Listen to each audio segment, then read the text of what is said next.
স্বাস্থ্য দুরন্ত মন। স্বাগত জানাচ্ছি দুরন্ত স্বাস্থ্য দুরন্ত মন অনুষ্ঠানে। এই অনুষ্ঠানে আমরা শিশুদের বিভিন্ন শারীরিক ও মানসিক সমস্যা নিয়ে কথা বলি। আমাদের দুরন্ত বন্ধুরা যেন সুস্থ ও ভালো থাকে, তাই তাদের সমস্যাগুলো দূর করার জন্য পরামর্শ দিয়ে থাকি। আজ আমরা কথা বলবো শিশুর ডেঙ্গু নিয়ে। এই বিষয়ে কথা বলতে আমাদের সাথে আছেন শিশু বিশেষজ্ঞ ডাক্তার রুকসানা পারভিন। আপা, আপনাকে স্বাগত। আপনাকে ধন্যবাদ দুরন্ত টিভিকে এবং দর্শকদেরকে। এখন ডেঙ্গু জ্বর খুবই পরিচিত একটা নাম। আমরা শুনে থাকি যে এডিস মশার কামড়ে এই জ্বর হয়ে থাকে। এ বিষয়ে যদি বিস্তারিত বলতেন। এডিস মশা যখন একটি ডেঙ্গু আক্রান্ত শিশুকে বা বড় যে কাউকে কামড় দেয়, তখন অসুস্থ ব্যক্তির শরীর থেকে ভাইরাসটি মশার শরীরে চলে যায়। তারপর মশার শরীরে ভাইরাসটি বংশবৃদ্ধি করতে থাকে।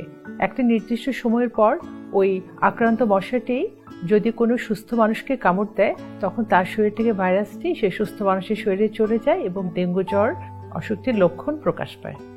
আপা, ডেঙ্গু জ্বর হলে তার উপসর্গগুলো কি কি হবে? ডেঙ্গু জ্বর হলে যেহেতু জ্বর শব্দটি আছে, প্রথমে হচ্ছে জ্বর থাকবে, সাথে আরো অন্যান্য কিছু উপসর্গ থাকতে পারে, যেমন মাথা ব্যথা, শরীর ব্যথা, পেট ব্যথা, বমি, পাতলা পায়খানা, এছাড়া শরীরে র্যাশ দেখা যেতে পারে, অথবা বিভিন্ন জায়গা থেকে রক্তপাত হতে পারে। কোন বয়সী শিশুদের ডেঙ্গু হওয়ার ঝুঁকিটা বেশি থাকে এবং তাদের জটিলতাগুলো কি কি হতে পারে? ডেঙ্গু জ্বর আসলে যে কোনো বয়সে আক্রমণ করতে পারে, শিশু এবং বয়োজ্যেষ্ঠ সবাইকে। তবে 1 বছরের কম বয়সী শিশুরা বেশি ঝুঁকিতে থাকে। এছাড়া যদি বাচ্চাটি আগে থেকে অন্য কোনো ক্রনিক কোনো অসুখে আক্রান্ত হয়ে থাকে, অথবা তার শরীরে রোগ প্রতিরোধ ক্ষমতা কম থাকে, তাহলে তার উপসর্গের মাত্রাটি বেশি হতে পারে। ডেঙ্গু জ্বরে আক্রান্ত কিছু সংখ্যক রোগীর ক্ষেত্রে কিছুটা জটিলতা হতে পারে, যেমন রোগীটা পানি শূন্যতা হয়ে তার শকে চলে যেতে পারে, শরীরের বিভিন্ন অংশ থেকে রক্তপাত হতে পারে, এছাড়া শরীরের বিভিন্ন অঙ্গ যেমন লিভার, কিডনি, হার্ট বা ব্রেনও আক্রান্ত হতে পারে। আমাদের বাড়িতে বা এটা খুব দেখা যায় যে জ্বর হলে 2-3 দিন আমরা অপেক্ষা করি যে জ্বরটা আপনি ভালো হয় কিনা, তারপর আমরা ডাক্তারের কাছে যাই, বা অনেক সময় এরকম বলা হয় যে ডেঙ্গুর ভাইরাসটা চিহ্নিত করতেও কয়েকটা দিন সময় লাগে। আপনার মতামত কি হবে? ধন্যবাদ। এটা আমাদের আগে একটা ধারণা ছিল যে জ্বর হলে প্রথম 2 থেকে 3 দিন আমরা বাড়িতেই থাকবো, কিন্তু দেখা গেছে যে আমরা যদি আগেই জানতে পারি ডেঙ্গু হয়েছে কিনা, তাহলে যদি আমরা রোগীটি সেই রকম পরিচর্যা করি, তাকে যথেষ্ট পরিমাণ তরল খাবার, ওর স্যালাইন, অন্যান্য পানীয় জাতীয় খাবার দিই, তাহলে রোগীর ক্ষেত্রে জটিলতা হওয়ার সম্ভাবনা কম থাকে এবং হাসপাতালে ভর্তির হারটাও অনেক কম থাকে। আমরা অনেক অনাকাঙ্ক্ষিত মৃত্যু অ্যাভয়েড করতে পারি। সেই কারণে এখন আমরা আর আগের মতো জ্বর হলে 2-3 দিন বাসায় বসে থাকবো না। জ্বর হওয়া মানে হচ্ছে শরীরের লক্ষণ প্রকাশ পেয়েছে এবং ভাইরাসটা রক্তে চলে এসেছে, তখন আমাদের পরীক্ষা করে নিশ্চিত হওয়া উচিত। শিশুদের জ্বর হলে তো আমরা অবশ্যই ডাক্তারের কাছে নিয়ে যাব, কিন্তু ডাক্তারের কাছে গেলেই কি আমাদের হাসপাতালে ভর্তি হতে হবে, নাকি আমরা বাড়িতে থেকেও এর চিকিৎসা করতে পারবো? আসলে বাবা মায়ের মধ্যে একটা ভীতি থাকে যে জ্বর হয়েছে, ডাক্তার কাছে গেলাম, যদি ডেঙ্গু হয় হাসপাতালে ভর্তি করে দেবে। আসলে এই তথ্যটি সঠিক নয়। বেশিরভাগ ক্ষেত্রে ডেঙ্গু রোগীকে হাসপাতালে ভর্তির দরকার হয় না। যদি রোগী মুখে খেতে পারে, তার বমি খুব বেশি না হয়ে থাকে, যেমন সেটা দিনে 3 বারের কম, পাতলা পায়খানা 3 বারের কম, রোগীর প্রস্রাব ঠিক আছে, রোগী মোটামুটি খেতে পারছে এবং হাসি খুশি আছে, সেক্ষেত্রে আমরা বাসায় থেকে তার পরিচর্যা করব। বাচ্চাকে আমরা জানি জ্বর হলে প্যারাসিটামল জাতীয় ওষুধ যে মাত্রা আছে ডাক্তার লিখে দেবেন, সেই মাত্রা অনুযায়ী দেব। তারপর তাকে ঘরে তৈরি সহজপাচ্য খাবার দেব, যেটা সহজে হজম হয়। এছাড়া রোগীকে আমরা খাবার, স্যালাইন, ডাবের পানি, অন্যান্য পানীয় এবং ফ্রেশ যে ফলের রস দিতে পারি, এবং জ্বরের মাত্রা যদি বেশি হয় শরীরে মুছে দেব বারবার করে, এবং অন্যান্য পুষ্টিকর খাবার তাকে খেতে দেব। আর একটা প্রশ্ন আপনি করেছিলেন যে হাসপাতালে কখন ভর্তি করব। হাসপাতালে একটা খুবই অল্প সংখ্যক রোগীকে ভর্তি করতে হয়, সেজন্য ডেঙ্গুর শ্রেণী বিভাগ আছে। সেই শ্রেণী বিভাগে ডাক্তার সাহেব রোগীর বাবা মাকে জানিয়ে দেন যে কিছু কিছু বিপজ্জনক চিহ্ন আছে, এগুলো উনি ওনাদেরকে বলে দেবেন। সেই বিপজ্জনক চিহ্নগুলি যদি কোনোটি দেখা যায়, তাহলে উনি দ্রুত বাচ্চাকে হাসপাতালে এনে দেবেন। তাহলে আমাদের এখন জানতে হবে যে বিপজ্জনক চিহ্নগুলো কি। যদি বমি করে বারবার, 3 বারের বেশি, যদি ঘন ঘন পাতলা পায়খানাও করে, অথবা তার পেটে ব্যথা। এমন অনেক সময় হয় যে পেটে হাত দেওয়া যাচ্ছে না, বাচ্চার অনেক পেটটা ফুলে থাকে, ব্যথা থাকে। অথবা দেখা যায় যে কোনো কোনো বাচ্চা যথেষ্ট পরিমাণ পানিও খেতে পারে না, ওর স্যালাইন বা ফলের রস, ডাবের পানি এগুলো সে ঠিক মতো পরিমাণ মতো খেতে পারছে না এবং বাচ্চাটা নেতিয়ে পড়েছে। বাচ্চার আরও কিছু লক্ষণ আছে। যদি বাবা মা দেখেন যে তার হাত পা ঠান্ডা হয়ে গেছে, বাচ্চাটা নিস্তেজ হয়ে আগের মতো সেরকম হাসি খুশি প্রাণবন্ত নেই, অথবা আরেকটা লক্ষণ আমরা বলে দিই যে প্রস্রাব যথেষ্ট পরিমাণ যদি না করে থাকেন। সাধারণ ক্ষেত্রে প্রতি 4 থেকে 6 ঘন্টায় একটি বাচ্চা একবার প্রস্রাব করে থাকবে। তো সেটা যদি না করে তাহলে বুঝতে হবে যে এই বাচ্চাটি যথেষ্ট পরিমাণ পানিও খেতে পারছে না। এটাও একটা বিপজ্জনক চিহ্ন। এছাড়া আমরা জানি ডেঙ্গু রোগের শরীরে বিভিন্ন জায়গা দিয়ে রক্তপাত হতে পারে। সেরকম কোনো রক্তপাত যেমন নাক দিয়ে রক্ত যাওয়া বা দাঁতের গোড়া দিয়ে, অথবা শরীরে যদি চামড়াতে কোনো র্যাশ দেখেন, এই ধরনের যদি কোনো উনি কোথাও রক্তপাত হওয়ার সামান্যতম চিহ্ন দেখতে পান, এটা একটা বিপজ্জনক চিহ্ন।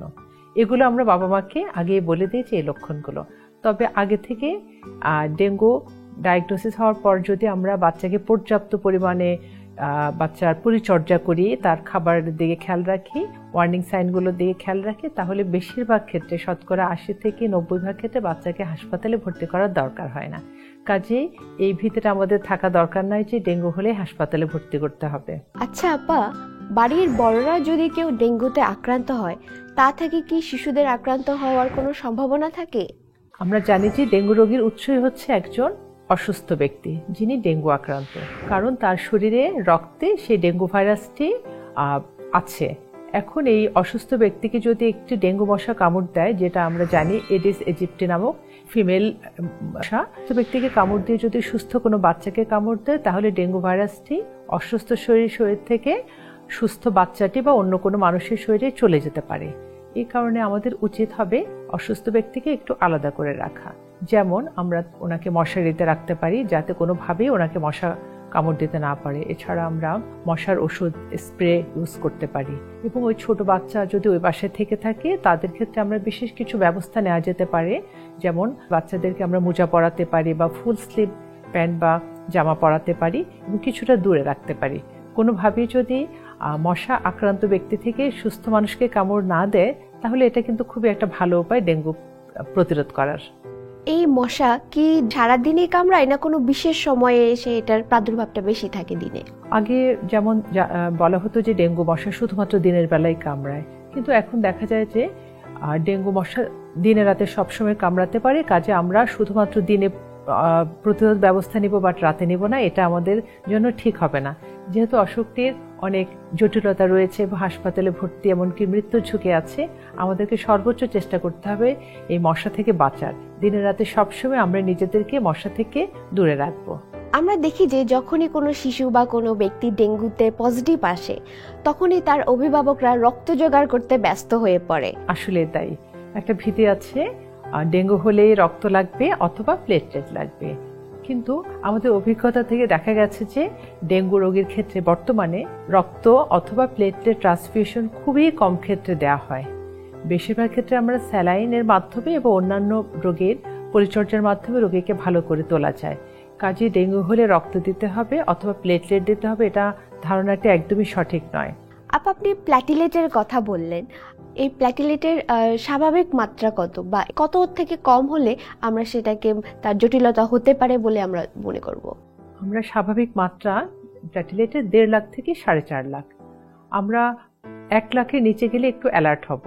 তবে এই প্রসঙ্গে একটা কথা বলে রাখি, আমরা যখন রোগীর ডেঙ্গু শুরু হবে ওই মুহূর্তে কিন্তু রক্তের প্ল্যাটিলেট কাউন্ট অলমোস্ট স্বাভাবিক থাকে।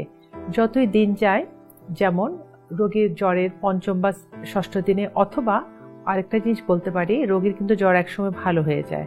আমরা অন্য সব জ্বরে জানি যে জ্বর ভালো হয়ে যাওয়া মানে রোগীটা ভালো হয়ে গেছে। শুধুমাত্র ডেঙ্গুর ক্ষেত্রে কিন্তু আমরা এভাবে ভাববো না। আমরা যখন জ্বরটি ভালো হয়ে যায় তখন রোগীর ব্যাপারে আমরা আরও বেশি সতর্ক হব, কারণ দেখা গেছে যখন রোগীর জ্বর কমে যায় তখন তার রক্তের প্ল্যাটিলেটটি কমতে শুরু করে এবং কমে এক পর্যায়ে আপনার থেকেই বেড়ে যায়। বাড়তে থাকলে এটা বাড়তেই থাকে, সে পর্যন্ত আমরা দেখবো যে তার অবস্থাটা কেমন হয়। রক্তে প্লেটলেট ছাড়াও আরও কিছু আমরা জিনিস দেখে থাকি, যেমন রক্তে শ্বেত রক্তকণিকার সংখ্যা, যেটাকে আমরা টোটাল কাউন্ট বলি, আরেকটা হেমাটোক্রিট এবং লিম্ফোসাইট নিউট্রোফিল কাউন্ট। এগুলো দেখেও আমরা কিছু বাচ্চাটি খারাপ হচ্ছে কিনা বুঝতে পারি।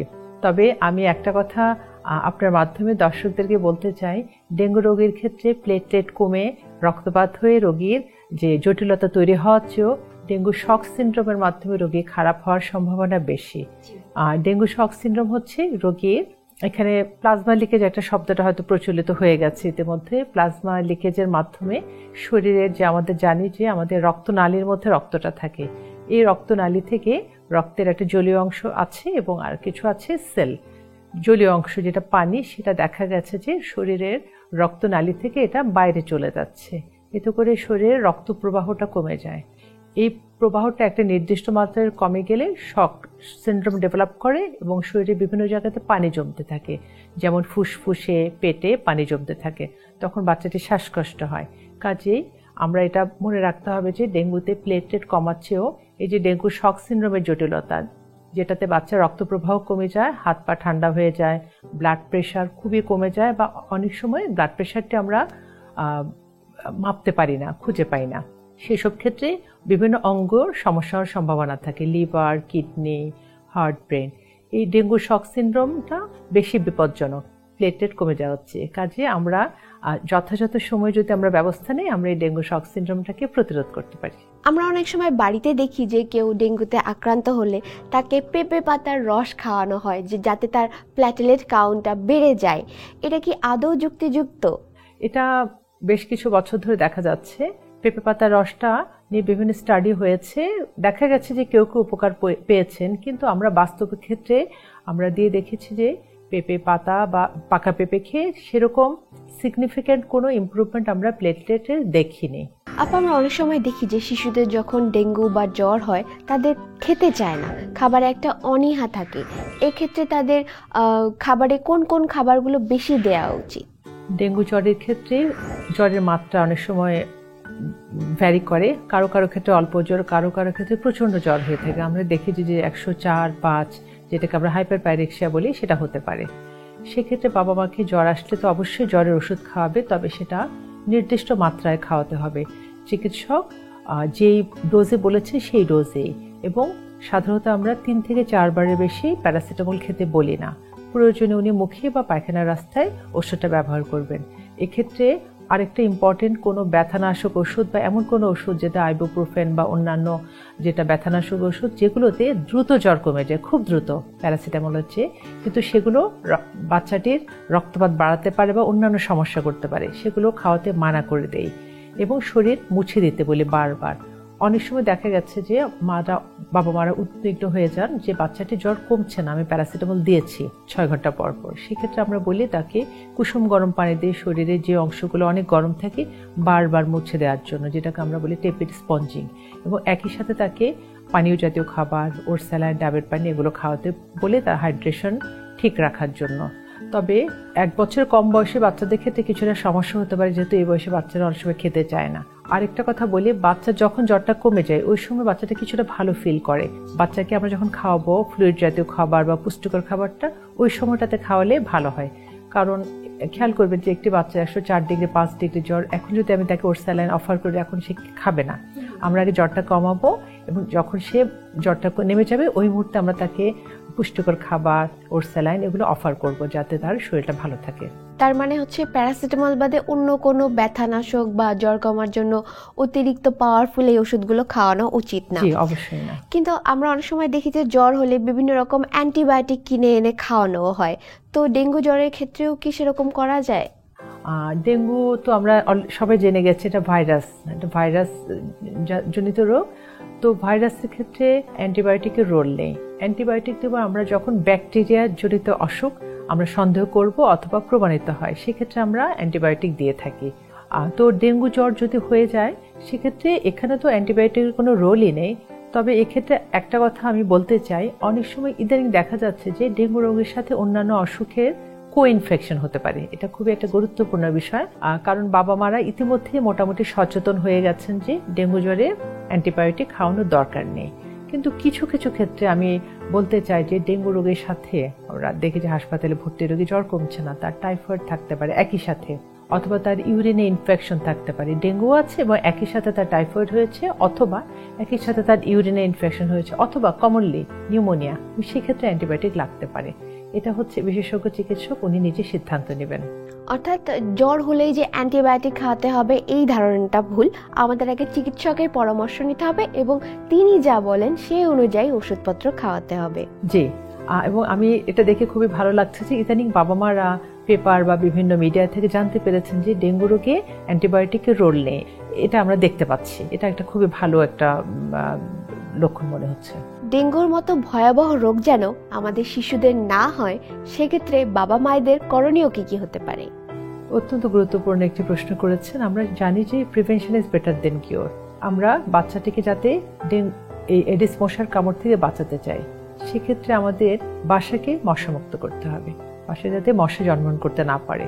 সেক্ষেত্রে আমরা বাসাকে পরিষ্কার রাখবো, পানি যাতে জমে না থাকে, বিশেষ করে যেসব বাসায় গাছ আছে টবে যাতে আমরা এক্সেসিভ পানি দিব না, পানিটা যদি বোতলে থাকে সেটা চেঞ্জ করব, 3 দিনের বেশি আমরা পানি রাখবো না, এবং কোথাও যাতে পানি জমে না থাকে, বিশেষ করে ছাদে, গ্যারেজে, এগুলোতে আমরা একটু খেয়াল রাখবো, বা আমাদের বাসার বাইরে গেটের আশেপাশে। এটা হচ্ছে একটি দিক। আরেকটি হচ্ছে বাচ্চাটিকে কামড়াতে না পারার জন্য আমাদেরকে কিছু জিনিস খেয়াল রাখতে হবে। সেগুলো হচ্ছে বাচ্চাটির পায়ে আমরা মোজা পরিয়ে রাখতে পারি, তারপর হাত পা বেশি উন্মুক্ত বা খালি গায়ে কম থাকবে, আর একটা মসকিউটো রিপেলেন্ট আমরা ব্যবহার করতে পারি। আমরা এখানে রিস্ক বেনিফিট দেখতে হবে যে আমার হয়তো অনেকে ভাবতে পারে যে রিপেলেন্ট একটা কেমিক্যাল, আমি দিব কিনা, অনেক সময় হেসিটেট করে। যেহেতু ডেঙ্গু রোগের জটিলতাটা মৃত্যু পর্যন্ত হতে পারে, সেক্ষেত্রে এই রিপেলেন্ট সাধারণত সেভাবে তৈরি করা হয়। কাজে আমার বাচ্চাটিকে আমি মশা থেকে যেভাবে হোক আমাকে সুরক্ষা দিতে হবে, এবং দিনে রাতে যখনই বাচ্চা ঘুমাবে আমাকে মশারির নিচে রাখতে হবে। এটা খুবই গুরুত্বপূর্ণ। অনেকে যেটা করেন যে স্প্রে দেন কিন্তু মশারি লাগান না। মশারি লাগানোটা এটা খুবই একটা সাধারণ একটা উপায় ডেঙ্গু মশা কামড় থেকে বাঁচাতে, যেখানে আমাদের জাস্ট মশারিটা লাগাতে বা কিছুই করতে হবে না, বাচ্চাটি সম্পূর্ণভাবে সুরক্ষিত থাকবে ঘুমের সময়টাতে। অনেক সময় এমন হতে পারে যে আমি বাসার সুরক্ষা নিয়েছি আমি, কিন্তু বাচ্চাটি স্কুলে যাচ্ছে, কোচিং সেন্টারে যাচ্ছে, সেক্ষেত্রে বাচ্চাটি যাতে, আমি যেটা বলি মাদেরকে, যাতে সেটাকে বাচ্চা যাতে মোজা পড়ে যায় এবং তার হাত পা কি প্রয়োজনে আমি রিপেলেন্ট লাগাতে পারি সেখানে। কারণ দেখা গেছে বাসায় আমি অনেক কিছু মেজার নিয়েছি, কিন্তু বাচ্চাটি বাইরে থেকে আক্রান্ত হয়ে এসছে। এগুলো আমাদেরকে একটু মাথায় রাখতে হবে। আপা, আমরা অত্যন্ত গুরুত্বপূর্ণ বিষয় নিয়ে আজ কথা বললাম। আমাদেরকে সময় দেওয়ার জন্য আপনাকে অসংখ্য ধন্যবাদ। আপনাকে অনেক ধন্যবাদ, এবং দুরন্ত টিভিকে অনেক ধন্যবাদ জানাচ্ছি আমাকে এখানে আমন্ত্রণ করার জন্য, এবং একই সাথে দর্শকদের জন্য রইল অনেক শুভকামনা, এবং সব শিশুরা যাতে ভালো থাকে, ডেঙ্গু থেকে মুক্ত থাকে। কথা বললাম শিশুর ডেঙ্গু নিয়ে। আজ এ পর্যন্তই। আগামী পর্বে আবার দেখা হবে নতুন একটি বিষয় নিয়ে, নতুন একজন অতিথির সাথে। সে পর্যন্ত সবাই ভালো থাকবেন, সুস্থ থাকবেন, আমাদের শিশুদের যত্নে রাখবেন। দুরন্ত। ফেসবুকে ফলো করো এবং ইউটিউবে সাবস্ক্রাইব করো দুরন্ত টিভি।